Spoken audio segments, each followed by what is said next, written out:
బ్రాహ్మీ ముహూర్తం అంటే ఏంటి చేతన? ఆ టైంలో ఏం చేయాలి?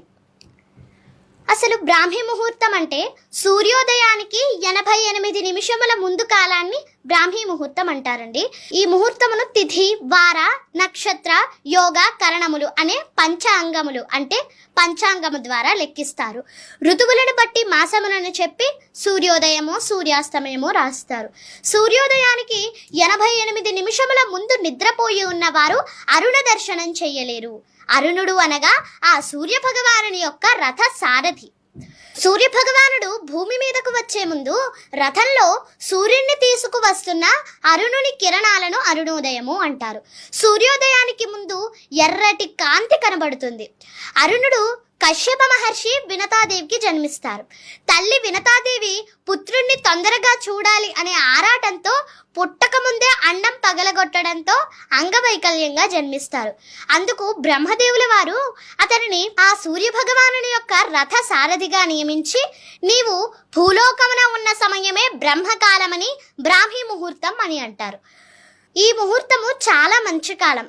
అరుణుడు భూమండలంపై ఉన్న సమయంలో చెడు అన్నది ఏ నక్షత్రాలు ఏ గ్రహాలు చేయలేవని వరమును ఇచ్చి ఆ సూర్య భగవానుని యొక్క సప్తాశ్వరథానికి అంటే 7 గుర్రములు కలిగిన రథానికి సారథిగా నియమిస్తారు. అలాగే సూర్య భగవానుల వారు భూమి మీదకు వచ్చే ముందు రథంలో సూర్యుడిని తీసుకువస్తున్న అరుణుని కిరణాలను అరుణోదయము అంటారు.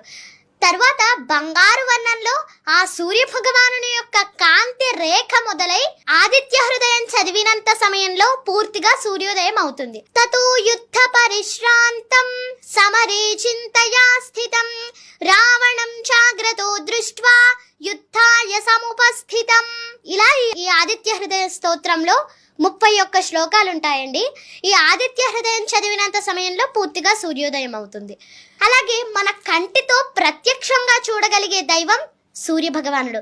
అందుకే సూర్య భగవానుడిని మనం ప్రత్యక్ష నారాయణుడు అని కూడా అంటాం. సూర్య భగవానుడు ఇక ఈ బ్రహ్మ ముహూర్త సమయంలో ప్రకృతి ఆ భగవంతుడిలో లీనమై ధ్యానం చేస్తుందా అన్నంత ప్రశాంతంగా ఉంటుంది. గాలి చాలా స్వచ్ఛంగా ఉంటుంది. అయితే ఈ బ్రహ్మ ముహూర్త సమయంలో నిద్రలేచి మనం ఏ పనులు ప్రారంభించినా సకల శుభాలు కలుగుతాయని చెప్తారు. అలాగే ఈ బ్రహ్మ ముహూర్త సమయము పూజలు, జపాలు, ధ్యానం, మంత్ర సాధనకు విశిష్టమైన సమయంగా ఆధ్యాత్మిక పండితులు చెప్తారు. నీలాంటి చిన్న పిల్లలు చదువుకోవడానికి. అలాగే ఈ సమయంలో నిద్రలేచి మనం నిద్రలేవటం వల్ల మనకు మానసిక ఒత్తిడి తగ్గి ప్రశాంతంగా ఉంటుంది. అలాగే విద్యార్థులు